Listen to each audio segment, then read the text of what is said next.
نبدأ نشرتنا من المغرب، حيث أفادت السلطات المحلية بمقتل 31 شخصا وإصابة 9 آخرين بجروح متفاوتة الخطورة في حادثة سير وقعت صباح اليوم بإقليم طنطان.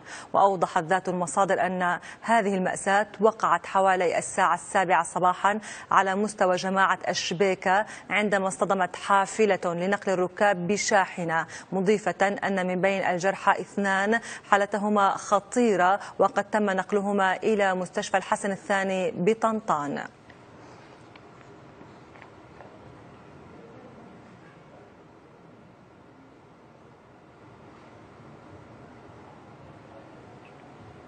ولمزيد من التفاصيل عن هذا الحادث المروع معنا عبر الهاتف من طنطان مراسلنا النعمة ماء العينين.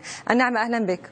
السلام عليكم لينا. وعليكم السلام. النعمة، ما هي آخر المعلومات المتوفرة لديك فيما يخص ظروف هذا الحادث المؤلم؟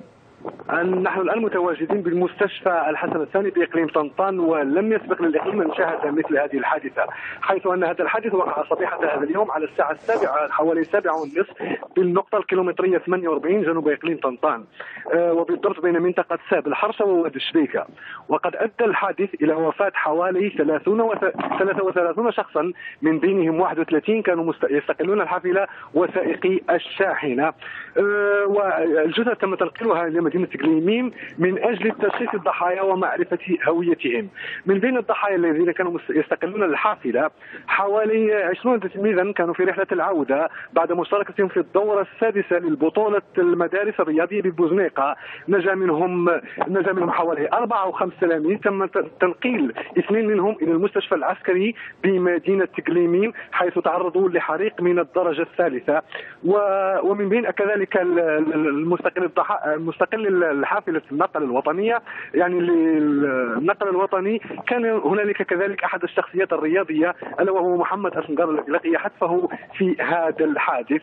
والحادث أدى باصطدام بين الحافلة كما قلت وحافلة وشاحنة يجهل إلى حدود الدقيقة ماذا كانت تحمل، لأن حسب شهود عيان وحسب بعض الأشخاص الناجين من الحادث أكدوا على أنها لم يشاهدوا مثل هذا الحريق في حياتهم، حيث أدى إلى احتراق كامل للحافلة. وبعد توقفها نجا بعض الأشخاص وساعدوا آخرين، وتم إلى حدود دقيقة يتم تنقيل بعض التلميذين أو 3 تلاميذ سيتم تنقيلهم كذلك إلى المستشفى العسكري بإقليم إقليميم. هذا هو الوضع الآن بمستشفى الحسن الثاني بمدينة طنطان. تجمهر كبير لعائلات بعض الضحايا وأقاربهم يسألون عن الأسماء، حيث الذي تم التعرف عليهم هم الأطفال، لأن هناك لائحة تحمل أسماء الأطفال، يمكن التعرف على الناجين من خلال أسمائهم. أما الوفيات فكذلك يتم التعرف على من توفى، لكن الجثث لا يمكن معرفة من فيها. ولهذا اتخذت السلطات التدبيرات الأساسية